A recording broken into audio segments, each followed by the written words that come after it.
Yeah. So if you have any questions, just questions about the project or anything else, just feel free to ask me a question. Yes. You said that a lot of the families you visit would have 7 or 10 or 12 children. How do you decide which children go with you and which ones stay with their families? Yeah, actually at that moment I did 2 options. One is should be decided from the family. Second, should I decide from my side. And the children say I'm going to send these kids and make sure the kids is sort of good, physically good, no any other disease, and also little sharper mind. That's why I chose 2 different ways. So you said you take the children with you, so the school is not in Zanskar, it's in another province then? Where is the school? It's in Manali. I think in India there are different states. It's called Himachal. So it was just northern part of Tibet, in India. So we call Manali. Yeah. 8 hours from Dharamsala, 15 hours from Delhi. Yes. How long has the school been going on? When did you begin the school? I started this project in 2003, and I took the children to Manali in 2005. So, so some children have been in the school for many years now. Yeah. What is the success rate? Are you satisfied with the progress of the children? The 7 children I took in 2005. Some children are now reached in the 8th grade, 8th class. Some are in 5, some in 6. When I visit the school, when I meet the children, I am always very happy. I can see they are physically really growing, also educationally they are growing very well.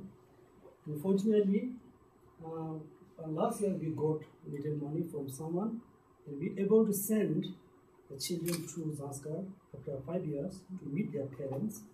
When they meet their parents, the children didn't recognize the parent didn't recognize the children because they physically grow very big. And I got lots of letters from the parents. They say, thank you so much. Now I can see my children is big different physically, also educationally is big different. So I really happy they got good education.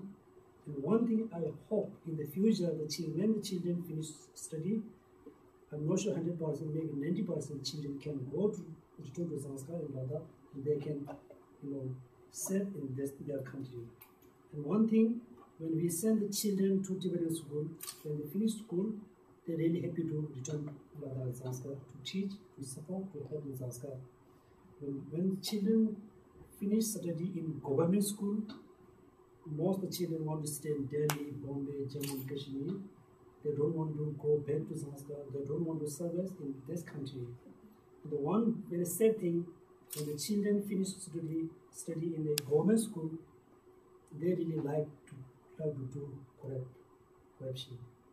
But the children get education in Tibetan society, Tibetan school, they really hate corruption.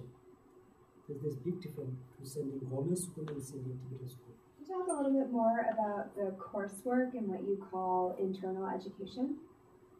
Yeah, internal education actually, for example, if I have enough external facility, for example, I have nice car, nice house, nice food, nice clothes, nice friend, these things most come from external education. Then, when I need to face like emotional problem, when I get angry for someone, then there is no way I can reduce the anger through external education, through English, through science, through like medicine, whatever. It's difficult to reduce the anger. If we have inner education, like compassion, practice compassion, develop compassion, trust compassion other, then it's very easy to reduce the anger towards other.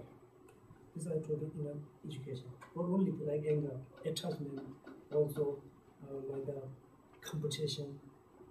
Everybody has, even though I'm a monk, and I spent almost more than 30 years in monk life, I have something difficult to face with anger.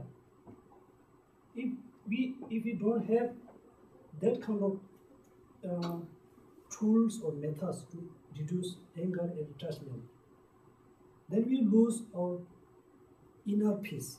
On the topic of culture, you came up with this project in 2003, is that right? Yeah. That was after your visit to America. Yeah. Did that visit to America inspire you in any way to do this project, or sort of? I'm curious about how. I mean, you got your Geshe degree, and His Holiness said you need to help your people. How did you decide on this project to help your people? Yeah, actually, the effect is that everybody can see America is the great country. They have lots of resources, so we can share. That's why, and with my tour, I met many wonderful people, and also I met some people which became my close friend. Then I thought, why not? I should ask them support my project. That's why, and after I visit here in 2002 to 2001, in 2003 I came back again, and I directly request them. So this is my country. So I was keep thinking about that, and His Holiness said you should go back to Zanskar, support the children. So, but I have hand, there's nothing. My hand's empty. You have hand. You have your hand is not empty. In your hand there are so many things. Could you share with me? So I asked directly. They really. But my friends are not really wealthy, not rich, but which is I really appreciate them. They share their little money with me. That's why it's happened. I have another question going off of that. So you have these, schools of thought and teaching the spiritual teachings of your culture in northern India, and I'm wondering if those same opportunities are offered for people in the Tibetan area within China, or if their education is, completely mandated by the Communist Party, and if they learn Chinese and there's no opportunities for them to learn their culture. Do you know anything? It's the same problem in Ladakh. In Tibet, all Tibetans have to learn Chinese. They should be influenced Chinese. Mm-hmm. If they are not influenced in Chinese, they cannot get better job. They can get very low job. So that's why in Tibet, Tibetan people, they don't hate study Chinese language. They really want to learn Chinese language. At the same time, they want to learn their own language, own culture, own religion. That's why Chinese always give lots of pressure to only study Chinese, not Tibetan. They open some school in India. They say this school for Tibetan. They have some college and university in Tibet. They say this college and university for Tibetan, but 80% students from China. Even though students come from China to Tibet to enter the school, but we cannot get admission. We Tibetan people cannot get admission at this university and college. First. Second, now they open monastery and nunnery everywhere. When the tourists visit in Tibet, they say, "Wow, wonderful! Look at monastery. There's nunnery. There's monk. There's nun." They thought there's totally freedom, religious freedom, but in fact, no. Everything is controlled by Chinese government. There are limit number of monks and nuns. They're not allowed to study what they want. The subject, everything controlled by Chinese. So it is the same problem in Ladakh. The Ladakhi people have to be influenced in Urdu. If they are not influenced in Urdu, they cannot get good job. In Ladakh and Zanskar, most of the high officials come from Jammu and Kashmir, not in Ladakhi. In Tibet, same. Most of the high officials are Chinese, not Tibetan. You can find one of few people in a high official, like a Tibetan high official, but they have no power. So that's why right now in Tibet there are big problem between Tibetan people and Chinese government. Tibetan people say we need to open monastery, we need to build nunnery, we need to study our language and culture, especially the Tibetan literature.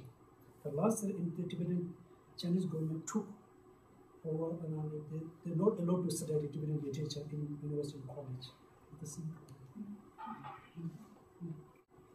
Can you talk a little bit more about the water project that you're doing and how you're bringing the water? Yeah. Actually, This is the monastery. Around this area, there's lots of villages. There's no water. This water is very low. We cannot bring the water up. Behind the mountain, there's a big still river. We can easily bring the water from other side to this side. But many people keep asking financial from our state government, but they always ignore. I thought, why not? We should do some water project from other side to this side. Then we can, water is very important. Because through water we can grow feed, we can grow trees. Water is not for only human being. Water is for all sentient beings. So religion is for only human beings. So water is more important than religion. But I took one of my friends from Connecticut to Zanskar. I said, please you can check. So he bought GPS, right? He measured everything. Then I asked how much will this cost. He said lots of money. He didn't say how much. Lots of money. But so if in the future, I hope somebody can support my water project. Yeah. Where does most of the funding come from? Is it from the United States? Are there other countries that help fund the project? Until now, 80% funding come from America. Most of them come from my friends. And 20% are now started coming from Europe. Yes. I'm really also curious now that the students are getting older. I'd like to hear about maybe what kind of jobs and things that they want to do, or maybe their ideas for improving Zanskar. Yeah, actually, I did some research last year. I asked each student what you want to do, what in the future, what you going to be, which is wonderful. Most of the students say I want to be teacher, but some students say I want to be soldier. How many children are in the Zanskar school? In the school? Yeah. I think right now there are 150 children in the school.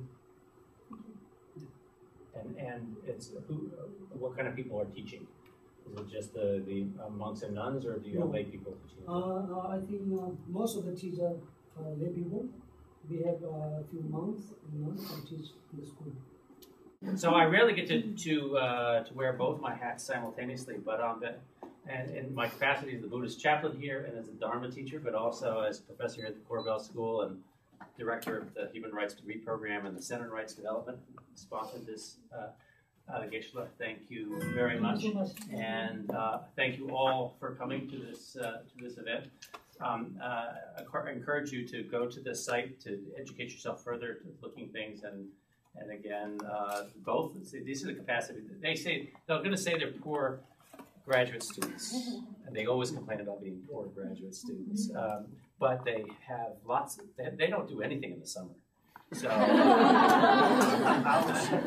we can send them as an army from different kind of soldiers over to Zanskar. So thank you all very much.